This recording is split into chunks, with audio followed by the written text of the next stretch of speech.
සුබ උදෑසනක්. රටක බදු ප්‍රතිපත්තියක් ගැන අපි යම්කිසි මූලධර්ම කීපයක් තියෙනවා. අපි බදු ප්‍රතිපත්ති සකස් කරනකොටත් බදු ප්‍රතිපත්ති ක්‍රියාත්මක කරනකොටත් අපිට හිතන්න ඕන කාරණා කීපයක් තියෙනවා. බදු ප්‍රතිපත්තියක් මුලින්ම සාධාරණ වෙන්න ඕනේ. තව එකක් බදු ප්‍රතිපත්තිය සමස්ත ආර්ථිකයත් එක්ක ගැට ගැහිලා ආර්ථිකය තුල සමස්ත ආර්ථිකය තුල කොටසක් විය යුතුයි. එතකොට බදු ප්‍රතිපත්තියක් ක්‍රියාත්මක කරනකොට ඒක විනිවිදභාවයකින් ක්‍රියාත්මක වෙන්න ඕනේ. බදු ප්‍රතිපත්තිය අක්‍රමිකතා අඩු වෙන විදියට ක්‍රියාත්මක වෙන්න ඕනේ. බදු ප්‍රතිපත්තිය තුලින් අවසාන වශයෙන් නැවත වතාවක් බදු ගෙවන්නන්ට ප්‍රතිලාභයක් තියෙන විදියට සැකසෙන්න ඕනේ. අද අපේ රටේ සිද්ධ වෙලා තියෙන්නේ මේ කිසි දෙයක් මේ කිසිම මූල ධර්මයක් අද වෙනකොට මේ රටේ ක්‍රියාත්මක වෙන බදු ප්‍රතිපත්තිය තුළ අපිට දකින්න පුළුවන් කමක් නැහැ. බදු ප්‍රතිපත්තිය මුලින්ම සාධාරණ නැහැ. බදු ප්‍රතිපත්තිය මේ ක්‍රියාත්මක වෙන විශේෂයෙන්ම මේ වැට් හරහා ජීවන වියදමට එකතු වෙලා තියෙන ඒ වැඩිවීමත් සමග ඉතාමත්ම අසාධාරණ ලෙස ක්‍රියාත්මක වෙන බදු ප්‍රතිපත්තියක් මේක. දෙවැනි කාරණය තමයි මේ බදු ප්‍රතිපත්තිය තුල මේ බදු ප්‍රතිපත්තිය නිසා ඇත්ත වශයෙන්ම සිද්ධ වෙලා තියෙන අපේ සියලු දෙනාම දන්නවා මේ වෙලාවේ රටේ ආර්ථිකය සංකෝචනය වීමත් විශාල ප්‍රශ්නයක් බවට පත් වෙලා තියෙනවා. ආර්ථිකයක් ශක්තිමත් වෙන්න නම් ආර්ථිකය ක්‍රියාත්මක වෙන්න ඕනේ. ආර්ථිකය ක්‍රියාශීලීව මිනිසුන්ට ආර්ථිකය තුල සහභාගී වෙන්න පුළුවන්කමක් තියෙන්න ඕනේ.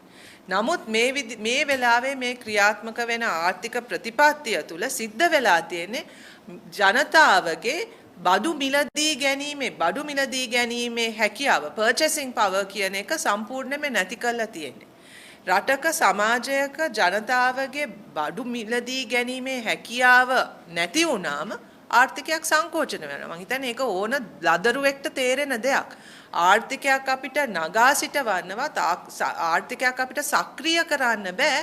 ආර්ථිකය තුළ සහභාගී වීමේ හැකියාව ජනතාවගෙන් අයින් කළා. එතකොට මේ වෙලාවේ ආණ්ඩුව කරන්නේ ඇත්ත වශයෙන්ම ආණ්ඩුව ප්‍රතිපත්ති ගැන ආර්ථික ප්‍රතිපත්තිය ගැන හිතන්නේත් බදු ප්‍රතිපත්ති ගැන හිතන්නේත් ඇත්ත වශයෙන්ම ජනතාව ගැන හිතලා සමාජයක් ගැන හිතලා ජනතාවක් කොහොමද ජනතාව විඳින පීඩනය අඩු කරන්නේ කොහොමද ජනතාවක් වර්ධනය කරන්නේ කොහොමද සමාජයක් දියුණු කරන්න ඕනේ කොහොමද කියන ඒ පැතිකඩෙන් නෙවෙයි. මේ වෙලාවේ රනිල් වික්‍රමසිංහ ඇතුළු මේ ආණ්ඩුව බදු ප්‍රතිපත්තිය ගැන හිතන්නේත් ආර්ථිකය ගැන හිතන්නේත් සංඛ්‍යා ලේඛන ගිණුම් කොහොමද බැලන්ස් කරන්නේ සංඛ්‍යා ලේඛන කොහොමද අපි එහාට මෙහාට කරන්නේ යම් කිසි විදියකට GDP එක හරි ණය ගෙවීමේ ප්‍රතිශතය වැනි දේවල් ගැන කල්පනා කරමින් විතරයි. නමුත් ආර්ථිකයක් කියන්නේත් ආර්ථිකය පිටිපස්සේ ඉන්නෙත් ආර්ථිකය අවසාන වශයෙන් බලපාන්නෙත් ජීවිතවලට මිනිස්සුන්ට පවුල් වලට රටේ සමාජිකයන්ට රටේ පුරවැසියන්ට.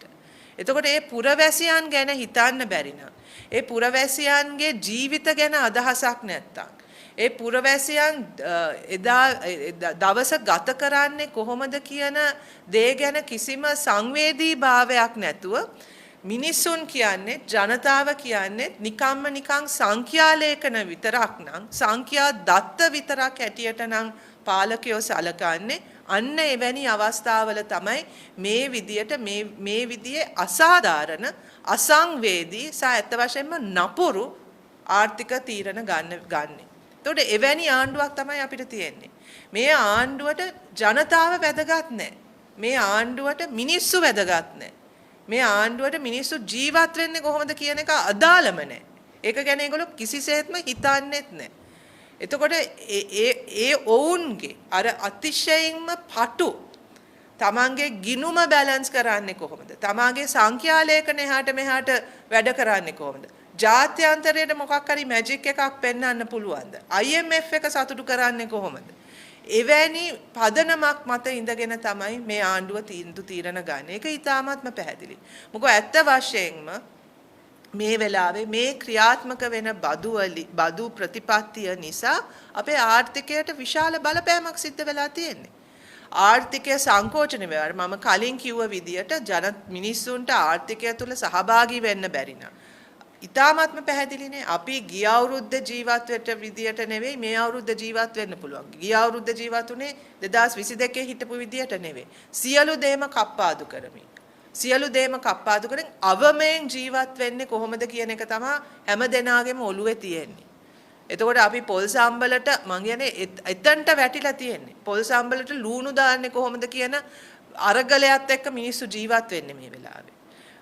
අපේ රටේ අධ්‍යාපනය කියන එකට ප්‍රමුඛ තැනක් අපේ රටේ මිනිස්සු ඓතිහාසිකව දුන්නා. මොනවා කරේ නැතත් දරුවන්ට උගන්වන්න උත්සාහ කරා.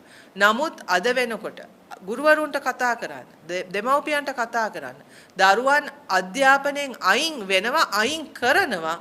කොහොම හරි මොකක් හරි විදියකට ආදායමක් හොයාගන්න යොමු වෙන්නේ. අවුරුදු 15 16 වෙනකොට ඒකට යොමු වෙන්නේ.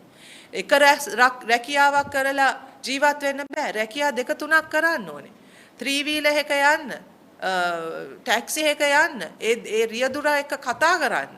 බොහෝ වෙලාවට රජයේ රැකියාව කරන්නේ මේ දවස පුරා හවස් වරුවේ 3 wheeler එකක් දුවනවා, පික්මි එකක් කරනවා, Uber එකක් කරනවා. ඒ ජීවත් වෙන්න කරන අරගලය බොහෝ වෙලාවට නිදාගන්නේ අද වෙනකොට මේ රැකියා දෙක තුනක් කරන්න සිද්ධ වෙලා තියෙන නිසා මිනිස්සු නිදාගන්නේ පැය 3-4යි. නිදාගන්නේ 3 wheeler එකේ, නිදාගන්නේ ටැක්සි එකේ, නිදාගන්නේ පාරායිනේ. මෙහෙම තැනකට මිනිස්සුන්ගේ ජීවිත පත් කරලා තියෙන්නේ. එහෙම කරන ගමන් තමයි අපි දකින්නේ අපේ පාලකයෝ මේ ජනතාවගේ මේ එදිනෙදා අත්දැකීම, මේ එදිනෙදා පීඩනය ගැන කිසිම සංවේදී භාවයක් නැති බව ඔවුන් කරන සෑම ප්‍රකාශයක් තුලින්ම ඔප්පු වෙමින් යනවා. ජනාධිපති මොනවද කියන්නේ ළඟදී කරන්න දෙයක් නැහැ. විකල්ප නැහැ. විකල්ප නැති වෙන්නේ කොහොමද? සියලු දෙයකටම විකල්ප තියෙනවා. විකල්ප නැහැ කියන එක තක්කඩි කතාවක්. එහෙම ඒවා නැහැ. හැම ප්‍රශ්නයකටම උත්තර තියෙනවා, විකල්ප උත්තර තියෙනවා. අපි මේ මොන විකල්පයද තෝරගන්නේ, මොන විසඳුමද තෝරගන්නේ කියන එක තීරණය වෙන්නේ අපි දරන මතවාදයත්, අපි දරන දේශපාලන ස්ථාවරයත්, අපි ජනතාවත් අතර තියෙන සම්බන්ධතාවය තුළ. රනිල් වික්‍රමසිංහ විකල්ප නැහැ කියන්නේ ඔහු තීරණයක් අරගෙන තියෙනවා මේ වෙලාවේ ජනතාව මත මේ බර පටවන්න ඕනේ කියලා. ඒකට විකල්ප තියෙනවා. ජාතික ජනබලවේගයේ ආණ්ඩුවක් යටතේ අපි හිතන්නේ විය යුතු දේවල් කීපයක් තියෙනවා. සාධාරණ බදු ක්‍රමයක් තියෙනවා. බදු ක්‍රමය නිසා ආර්ථිකය සංකෝචනය විය යුතු නැහැ. ආර්ථිකය හැකිලෙන්න ඉඩ දිය යුතු නැහැ. සහ බදු ක්‍රමය ක්‍රියාත්මක කිරීමේදී සිද්ධ වෙන අක්‍රමිකතා, දූෂණය මේවා වැළැක්වීමට විශාල වහාම පියවර ගන්න ඕනේ, වහාම ක්‍රියාමාර්ග සිද්ධ වෙන්න ඕනේ. අද මේ වැට් බද්ද නිසා අපි මේ වැට් බද්ද පාරිභෝගිකයන්ගෙන් අය වෙනවා. නමුත් ඒ අය වෙන මුදල හරියටම භාණ්ඩාගාරයට ඒ විදියට එකතු කරන්න ක්‍රමවේදයක් තියනවද? අක්‍රමිකතා වළක්ව ගන්න ක්‍රමවේද තියනවද? අපි මේ ඒ අදාළ බදු අයකර බදු දෙපාර්තමේන්තුව ඉන්ලන්ඩ් රෙවෙනියු ඩිපාර්ට්මන්ට් එකට අවශ්‍ය තාක්ෂණය දීලා තියනවද මේ විදිය මෙතරම් සංකීර්ණ බදු ක්‍රමයක් ක්‍රියාත්මක කරන්න හරියට? ඒවා මොකක්වත් කළා නැහැ.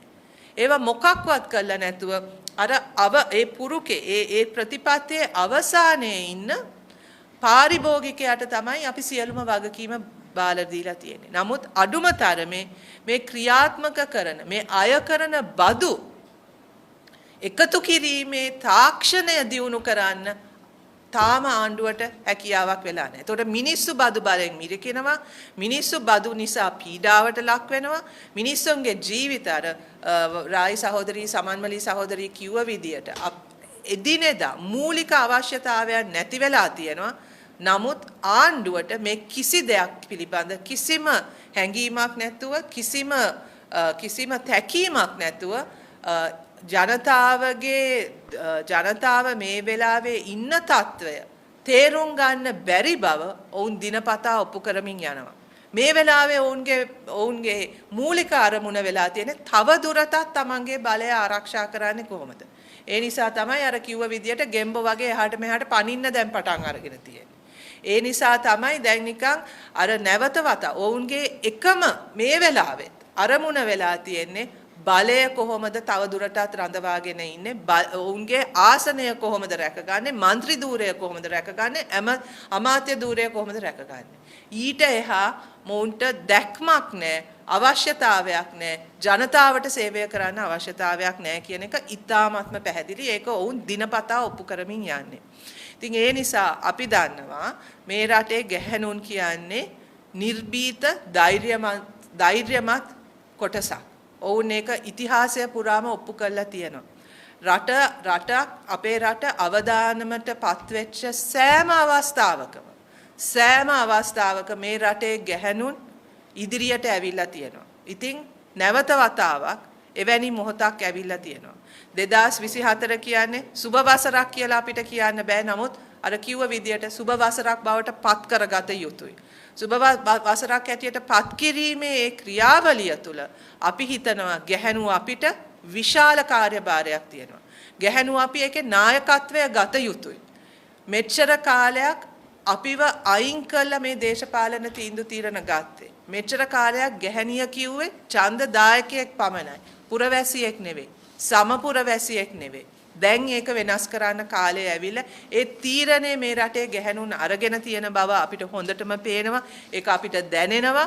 අපි ගමට ගියාම අපේ රැස්වීම් තියනකොට අපිට ලැබෙන ප්‍රතිචාර තුලින් මේ රටේ ධෛර්යමත් නිර්භීත ගැහැණුන් ඒ තීන්දුව අරගෙන කියන දේ ඉතාමත්ම පැහැදිලි. ඒ ශක්තිය, ඒ බලය අපි තවත් ගොඩනගන්න ඕනේ, තවත් ධෛර්යමත් කරගන්න ඕනේ, තවත් සංවිධානය විය යුතුයි. මොකද මේ 2024 කියන්නේ මේ අසංවේදී නපුරු දුෂ්ට පාලනය අවසන් කරන වසර කියන එක මම හිතන්නේ ගැහැණු හැටියට අපි තීන්දුව කරන්න ඕනේ. ඒ වෙනුවෙන් අපි මැදිහත් වෙනවා.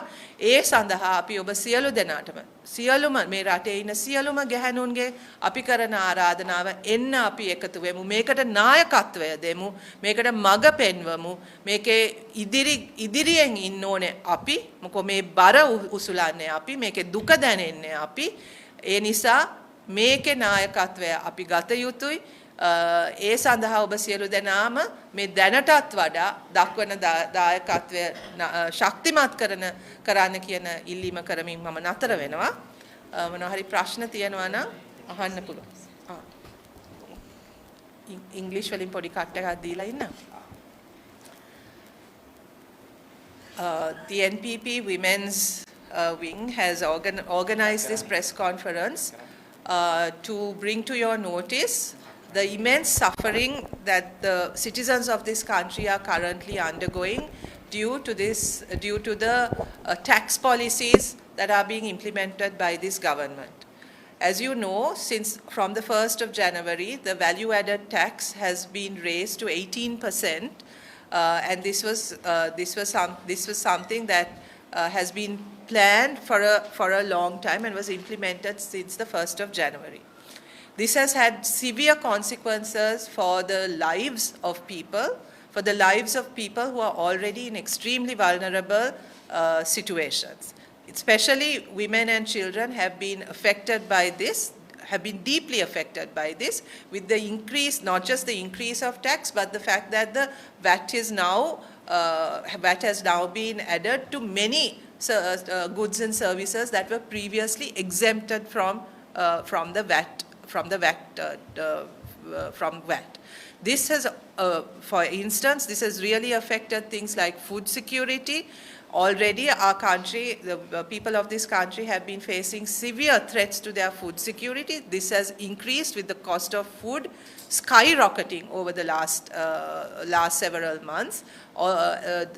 Education has been badly affected. In a few weeks, in a few days' time, the new year starts, the new academic school year starts, and actually parents and children are currently unable to even purchase the basic requirements needed to start the school year. Health has been deeply affected. The cost of medicines, the cost of drugs, the cost of tests All of this has increased, leading people to avoid seeking health care because they simply cannot afford to do so. Transport costs have increased, making this a problem across the sector, affecting everything from daily lives to the cost of production. Electricity, service taxes, electricity, communication, all of this has increased. Fuel costs have increased. What a country needs is a tax system that is fair, a tax system that can be implemented in a way that it doesn't become a burden to people, in a way that it doesn't crush people, in a way that it doesn't affect the purchasing power of people to the point where the economy itself has come to a standstill. The economy is stagnating because people can no longer afford to buy even the most minimum things that they require for their lives. So in our view, as NPP, we consider the current tax policy of this government extremely unfair, an unfair burden on some of the most vulnerable sections of the community. We know for a fact that these tax initiatives are being implemented simply because of how the economy has been managed in the last several decades. The mismanagement, the corruption, the wastage is what led to the economic crisis. And instead of taking responsibility for that and sharing the burden of those decisions equally, what this government is doing is burdening the poorest, burdening the most vulnerable, burdening particularly women and children with the cost of their own ineffectiveness and their lack of the faults in the governance system. We do not think the women and children of this country are responsible for bad governance. We do not think the women and children of this country should be squeezed and put under such pressure in order to pay for the mistakes of the people who were elected to run this country. But that is what is happening now. So we know that we, as the NPP, in the last several months, in the last 1 year or so, we have been working very hard to politically mobilize the women of this country. We are not simply voters, but we are also women who are change makers, women who should be participating decisively in policy, in the politics of this country. This economy is burdening women to a point where it's making it impossible for women to participate in society, and we think that needs to change. So we call upon all women, we call upon all the women in this country to come together, to join with us, to change the way in which we have been engaging in politics also. This is not just about casting a vote. As women, we need to do much more. As women, we need to take charge. As women, we need to be able to chart our own destiny, to be part of the decision-making process in this country. This is not just about fulfilling a quota. This is much more. This is about changing the political culture of this society, which has marginalized women for so long, which has treated women simply as objects that can be mobilized simply for elections. This has to change. This has to stop. The suffering that we are undergoing, the deprivation that we are undergoing, and the pressures that we are forced to face, whether it's mental, physical, socially, economically, in every sphere, we have been deprived for far too long of our most basic rights.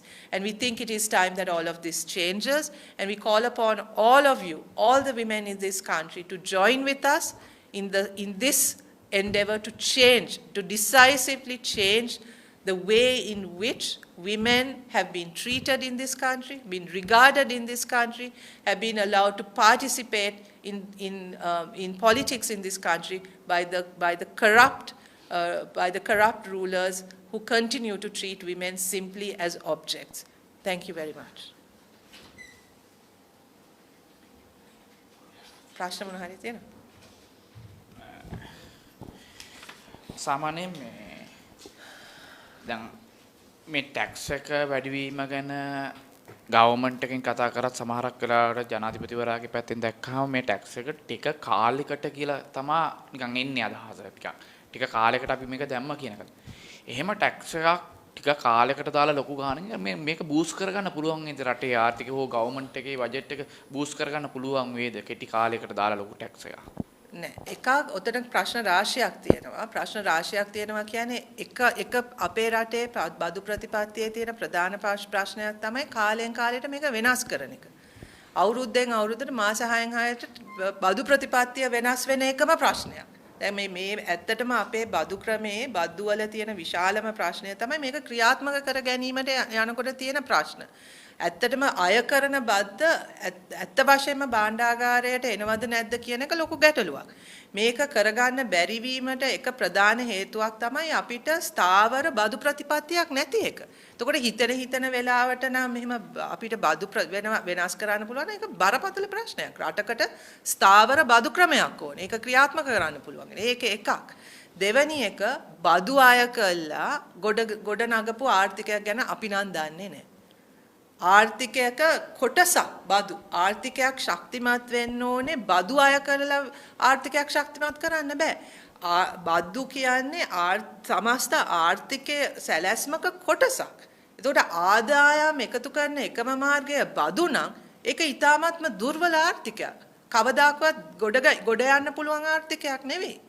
එතකොට විශේෂයෙන්ම මේ වෙලාවේ මේ බදු අය කරන විදියත් එක්ක අපේ ආර්ථිකය මේ වෙලාවේ ගැටලු දෙකකට මුහුණ දෙනවා. එකක් ණයබර අනිත් එක ආර්ථිකය සංකෝචනය වීම. බදු ඉහළ යන්න ආර්ථිකය එන්න සංකෝචනය වෙනවා. එතකොට ආර්ථිකයක් ක්‍රියාත්මක කරව ගන්නන හරි අවශ්‍ය ආර්ථිකයක් නැවත ඇක්ටිවේට් කරගන්න පුළුවන් බදු ප්‍රතිපත්තියක් ගැනත් අපිට හිතන්න වෙනවා. හැබැයි මේ වෙලාවේ ආදායම් හොයන එකම මාර්ගය බදු කියලා මේ ආණ්ඩුව හිතනවා නම් ඒක තරම් ගොන් කතාවක් මම නම් අහලා නැහැ. දැන් ඔය එක්කම දැන් අර අවුරුදු 18ට වැඩි අයගේ ටින් නම්බර් එකකුත් එනවා කියන කතාව. ටින් නම්බර් එක ගන්න ඕන කියන කතාවක් කියනවා. ඒ කියන්නේ ඔව් ත්‍රිජුව 50ට වැඩි නම් බද්දක් ගෙවන්න ඕන කතාවක් තියෙනවා. දැන් එතකොට දැන් ඔතනත් සමහරක් වෙලාවට ඕකෙන් බේරෙන්නත් මේ දැන් අවුරුදු 18 අය try කරනෝනේ අපි කිව්ව. දැන් අපි ඉස්සර අපි දකින්නේ ව්‍යාපාර කරන අය මේකෙන් බේරෙන්න කොහොම හරි ක්‍රමවේද ගොඩනගා ගන්න. ඔබතුමාලා ඔබ කියන්නේ එතනද මේ ක්‍රමයේ තුල අඩුම ගන්න අලුතෙන් ව්‍යාපාරයක් පටන් ගන්න ඉන්න මිනිස්සුන්ට නිකන් වැරදි පූර්වාදර්ශයක් වෙනවා. අපි දැන් සාමාන්‍ය පුද්ගලයෙක් වුණත් ඒක හොරට වුණත් ඉතුරු ටික කරන්න බලන්නේ මේ බද්දෙන් බේරෙන්න මොන හරි දෙයක්. එහෙම වැරදි පූර්වාදර්ශයක් එයිද මේකෙන්? අනිවාර්යයෙන්ම එනවා. මෙහෙම වැරදි පුරදාශයක් එන්නේ මෙහෙමයි. අර නැවත වතාවක් මට අවධාරණය කරන්න ඕනේ බදු ප්‍රතිපත්තියක් කියන්නේ ආර්ථික ක්‍රමයේ සමස්ත ආර්ථික ප්‍රතිපත්තියේ කොටසක්. එතකොට මේ වෙලාවේ අපේ ආර්ථිකය කඩා වැටිලා විශාල ආර්ථික අර්බුදයකට මුහුණ දෙන වෙලාවක ආණ්ඩුවට වගකීමක් තියෙනවා ජනතාව එක සැලැස්මක් වෙතට ගන්න යොමු කිරීමක් කරන්න. එතකොට ජනතාව තුළ විශ්වාසයක් තියෙන්න ඕනේ මේ ආණ්ඩුව හදන්නේ මේ ආර්ථිකය ගොඩ ගන්න අපේ ජීවිත පහසු කරන්න කියන ඒ විශ්වාසයත් එක්ක තමයි මිනිස්සු බදු ගෙවන්න වුණත් සූදානම් වෙන්නේ. මේ වෙලාවේ මොකද්ද වෙන්නේ? මං කියන්නේ කවුද මේ ආණ්ඩුවට කැමැත්තෙන් බදු ගෙවන්නේ? මේ ආණ්ඩුවේ හොරකම් නතර වෙලාද? නැහැ. නාස්තිය නතර වෙලාද? නැහැ. උද්දච්චකම පොඩ්ඩක්වත් අඩු වෙලා තියෙනවද? නැහැ. ජනතාවට ආමන්ත්‍රණය කරනකොට ජනතාවගේ හැඟීම් තේරුම් ගන්න, ජනතාව ඉන්න තත්වය තේරුම් ගන්න පුළුවන් කියන එක ප්‍රකාශ වෙලා තියෙනවද? නැහැ. දිගින් දිගටම මේ උද්දච්චකම පෙන්නන ආණ්ඩුවකට පුළුවන් ද ජනතාව එකතු කරගෙන මේ ආර්ථිකය ගොඩ නගා ගන්න පුළුවන් සැලැස්මක් වෙතට යන්නේ නැහැ. එතකොට මේ තියෙන තත්වයක් තුල මම කියන්නේ අවුරුදු 18න් ඉහළ හැමෝටම ටින් එකක් තියෙන එක හෝ ටැක්ස් ෆයිල් එකක් කියන එක නරක දෙයක් නෙවෙයි කියලා අපි හිතමු. සමාජයක් වශයෙන් හැමෝකම මොකක් හරි එක පිළිවෙලකට එන එක ආදායම් එකතු වෙනකොට ඒ ආදායමට අනුව බදු ගෙවන්න ඕන එක කියන එක පිළිගත්ත මොකක් හරි ක්‍රමවේදයක් තියෙනවා. නමුත් අපේ රටේ මේක හඳුන්වා දෙන්නේ කොයි අවස්ථාවකද? හඳුන්වා දෙන්නේ මිනිස්සුන්ගේ ජීවිත අතිශයින්ම අවුල් වෙච්ච තැනක පීඩාවට පත් කරපු තැනක ඒකට කිසිම විසඳුමක් ගේන්නේ නැති උද්දච්ච ආණ්ඩුවක් දැන් ඒක ප්‍රකාශ කරාම මම හිතන්නේ ඕනෙක් කෙනෙක් හිතනවා මේ බදු වලින් කොහොමද පැනලා යන්නේ කියලා. මොකෝ මේ බදු ගෙවුවා කියලා ලැබෙන ප්‍රතිලාභය මොකද්ද? බදු ලැබුවා කියලා අපේ ප්‍රවාහන පහසුකම් දියුණු වෙලා තියෙනවද? අපේ අධ්‍යාපන පද්ධතිය දියුණු වෙලා තියෙනවද? අපේ ආහාර සුරක්ෂිතතාවය තහවුරු වෙලා තියෙනවද? ඒවා මොකක්වත් වෙලා නැහැ. පාලකයන්ගේ මොකක් හරි ඔවුන් ගත කරන ජීවිතවල මේ යම්කිසි මේ ආර්ථික අර්බුදයට ඒගොල්ලෝ කරන කැපවීම පෙන්눔 කරලා තියෙනවද? මේවා මොකක්වත් නැහැ. මේවා මොකක්වත් නැතුව ජනතාවගේ මතය තියෙන්නේ ජනතාවට දෙන අදහස සහ එහෙම තමයි සිද්ධ වෙන්නේ මේ ආර්ථික අර්බුදයේ සියලුම වගකීම ජනතාව මත පටවලා. ඒතකොට ජනතාව තුළ තියෙන මේ බදු ක්‍රමයට එරෙහි වෙන්න ඕනේ කියන එක. මේ බදු ක්‍රමයට සහයෝගයක් දක්වන්න ඕනේ කියන කිසිම හැඟීමක් ඇති කරන විදියකට නෙවෙයි මේ ආණ්ඩුව ක්‍රියාත්මක වෙන්නේ. ඒක ක්‍රියාත්මක කරන්න මේ ආණ්ඩුවට බෑ. මේ ආණ්ඩුවට කිසිසේත්ම බෑ. මොකද මේ ආණ්ඩුව පිළිබඳ තියෙන විශ්වාසය, පාලකයන් පිළිබඳ තියෙන විශ්වාසය කඩා වැටිලා තියෙන්නේ. එවැනි ආණ්ඩුවකට සාර්ථකව බදු ප්‍රතිපත්තියක් ආර්ථික අර්බුදයක් වෙලාවේ කොහොමදවත් ක්‍රියාත්මක කරන්න බෑ. දැන් මේ මොහොත වෙනකොට ඔබතුමිය ඇතුළු ජාතික ජනබලවේගයේ කණ්ඩායම් සූදානම් වෙන්නේ මේ ජනතාවට පැහැබර අනාගතයක් වෙනුවෙන් දේශපාලන බලය අල්ලා ගැනීම මේ ක්‍රමවේදයකින් ඉදිරියේ ඉන්නේ ඔබතුමිය ඇතුළු කණ්ඩායම්. දැන් මේ මොහොතේ නිකන් අපිට එළියෙන් දෙන දේ තමයි හදිසි විසුරුවා හැරීමක් එහෙම නේ. හදිසි මැතිවරණයකට යෑමක සූදානමක් තියෙනවා කියන කතාව. දැන් ඒක තුල ජනාධිපතිවරයා යම් කිසි තීරණයක් ගත්තොත් යම් කිසි විදියට සාමාන්‍ය පක්ෂ වලට එහෙම හදිසි සූදානම් වීම හරි අමාරුයි. ඔබතුමීට හිතන විදියට ඔබතුමියන්ලාගේ සූදානම කොහොමද ඔබතුමාගේ පැත්තේ හදිසි විසුරුවා හැරීම ජනාධිපතිවරණයක් හෝ සාමාන්‍ය මැතිවරණයකට හරි එහෙම වුණොත් එළියෙන් ඇහෙන දෙයින් මේ අහන්නේ.